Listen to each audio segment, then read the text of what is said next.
देखिए बेटा, अपन बात करेंगे अपन केमिकल इक्वेशंस जो है बैलेंस कैसे की जाती है।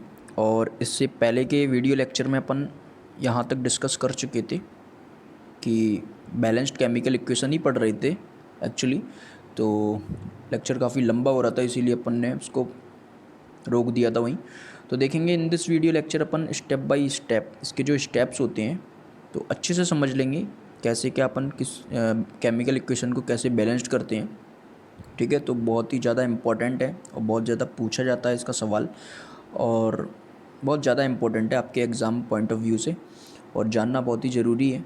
तो देखेंगे काफ़ी सारे स्टेप्स दिए हैं इसमें, स्टेप 1 2 3 4 5 6 7 है ना। तो ये जो है यहाँ तक 7 स्टेप्स जो हैं वन बाई वन अपन इस लेक्चर में कंप्लीट कर लेंगे, और आपको बहुत अच्छे से समझ में आ जाएगी बेटा केमिकल इक्वेशन, कितनी भी बड़ी केमिकल इक्वेशन हो इसको अपन बैलेंस करना सीख जाएंगे इन दिस वीडियो लेक्चर। ठीक है, केवल इसी लेक्चर में ही कंप्लीट हो जाएगा ये पूरा टॉपिक कि how to balance the chemical equation. तो चलिए स्टार्ट करते हैं, बहुत अच्छे से सुनना बेटा। ठीक है, स्टेप 1 देखेंगे। To balance a chemical equation, first draw boxes around each formula, do not change anything inside the box while balancing the equation. तो केमिकल इक्वेशन को बैलेंस करने जा रहे हैं बेटा, तो सबसे पहले क्या करें, आप जो भी इक्वेशन लिखी हुई है उसके जो है आपको उसको ऐसे बनाना है। स्टेप 1, ठीक है, उसको जो है बॉक्सेस में बंद करना है। सभी जो भी कंपाउंड है या जो भी एलिमेंट है, ठीक है, ये एलिमेंट दिया है, ये कंपाउंड दिया है, ये कंपाउंड दिया है, ये एलिमेंट है, तो इनको आपको पहले तो क्या करना है, बॉक्स में बंद कर देना है। बॉक्स में बंद हो गया, अब इन्हें बंद कर दिया। अब इसके अंदर कुछ भी अपन चेंज नहीं करेंगे, बॉक्स इसीलिए लगाते हैं। ठीक है, स्टेप 2 में क्या होगा, list the number of atoms of different elements present in the unbalanced equation 1.5। अब इसमें ये होगा कि आप एक लिस्ट बनाएं एलिमेंट्स की। ठीक है, क्योंकि कंपाउंड भी तो एलिमेंट्स से मिलके बनता है, तो एलिमेंट्स की लिस्ट बनाएं कौन कौन से एलिमेंट्स हैं इस पूरी इक्वेशन में। तो Fe है, आयरन, H2O है, ठीक है, Fe3O4 है, H2 है। तो ये जो हैं एलिमेंट्स एंड कंपाउंड्स दिए हैं, तो इनमें से जो भी एलिमेंट्स आपको दिख रहे हैं, जैसे Fe हो गया, ठीक है, H2O में आप देखेंगे हाइड्रोजन है, ऑक्सीजन है, तो हाइड्रोजन और ऑक्सीजन लिख लिया। यहाँ भी वही है, यहाँ भी मतलब कि वही है, मतलब कि ले लिया। इस पूरी इक्वेशन में केवल 3 ही एलिमेंट दिए हैं, आयरन, हाइड्रोजन एंड ऑक्सीजन, तो लिख लिया। अब इनके एटम्स लिखेंगे बेटा, एक बॉक्स में लेफ्ट हैंड साइड वाले, एक बॉक्स में राइट हैंड साइड वाले, तो सभी के लिख लेंगे। देखो जिस एलिमेंट के आगे कुछ भी नहीं लगा है उसके अपन एक 1 एटम कंसीडर करेंगे। तो Fe के आगे कुछ भी नहीं लगा है तो अपन ने 1 कंसीडर किया। ठीक है, लेफ्ट हैंड साइड। H के आगे, H के आप देखेंगे H2 है तो 2 एटम्स हो जाएंगे उसके। ठीक है, और O जो है, O के आगे कुछ भी नहीं लगा ना, तो पीछे लगा है, ठीक है, तो भी अपन उसको क्या करेंगे, 1 कंसीडर करेंगे। ठीक है, तो जिसके आगे और पीछे कुछ भी नहीं लगा होता उसको अपन नंबर ऑफ एटम जो है वो 1 कंसीडर करते हैं। अब राइट हैंड साइड अपन देखेंगे तो Fe जो है उसके 3 है तो 3 लिख दिए। O के कितने हैं, 4 हैं, तो O के 4 लिख दिए। हाइड्रोजन के कितने, 2 हैं, तो 2 लिख दिए। ठीक है, तो आप स्टेप 2 में ये करेंगे। तो देखिए बेटा, स्टेप 3 देखेंगे अपन, है ना। स्टेप 1 और स्टेप 2 आपको समझ में आ गया होगा, तो स्टेप 3 देखेंगे। It is often convenient to start balancing with the compound that contains the maximum number of atoms. तो अपन स्टार्ट करने से पहले, बैलेंस करने से पहले सबसे पहले ये देखेंगे कि कंपाउंड जो है जिसके पास सबसे ज़्यादा नंबर ऑफ एटम्स हैं, तो अपन देख लेंगे अपनी कंडीशन में सबसे ज़्यादा जो है कंपाउंड किस कंपाउंड के पास है, सबसे ज़्यादा एटम्स किस कंपाउंड पर है। तो Fe3O4 अपने पास कंपाउंड है।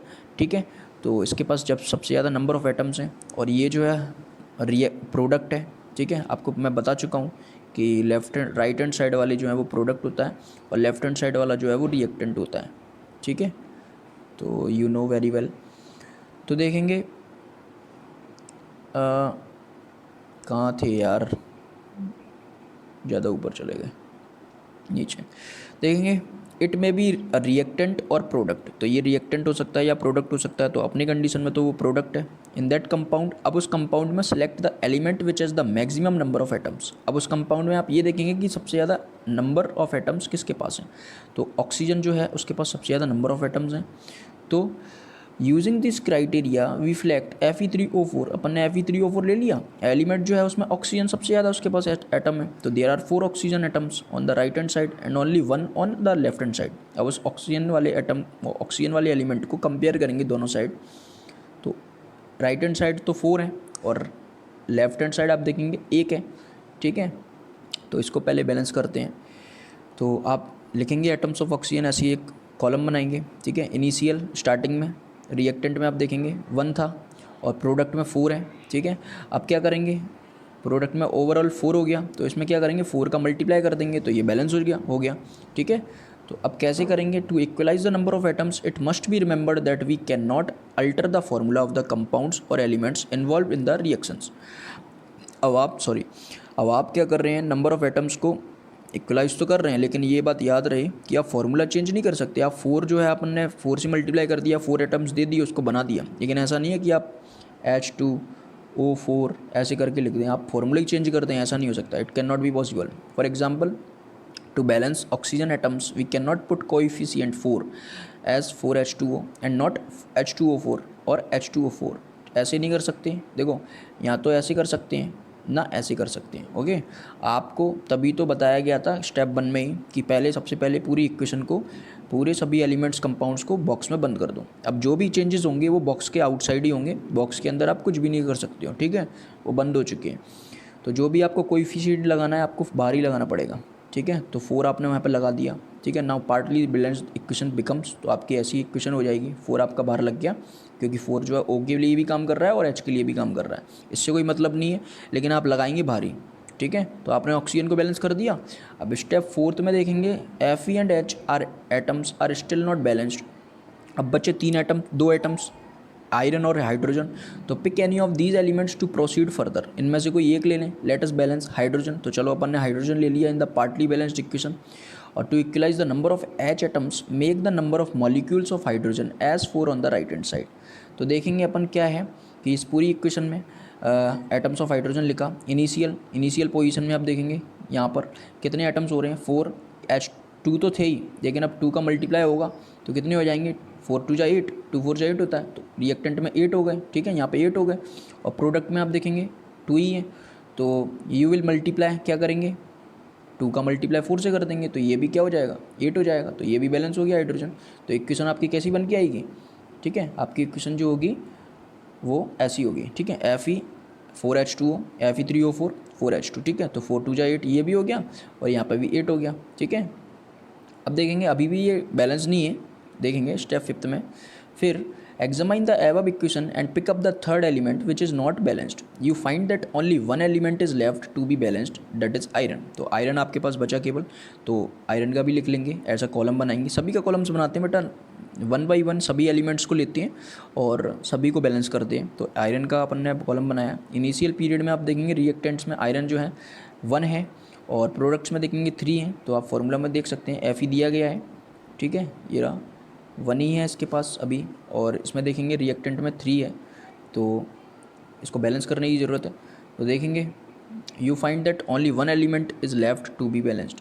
सॉरी ये तो पढ़ चुके हैं, ये इसका क्या करेंगे, ये ओवरऑल रिएक्टेंट में 3 है Fe और इसके पास 1 है, तो 3 से मल्टीप्लाई करेंगे तो क्या हो जाएगा 3 इधर आपने कर दिया, 3 का मल्टीप्लाई, ठीक है, और 3 Fe 4H2O is given Fe3O4 plus 4H2, ठीक है।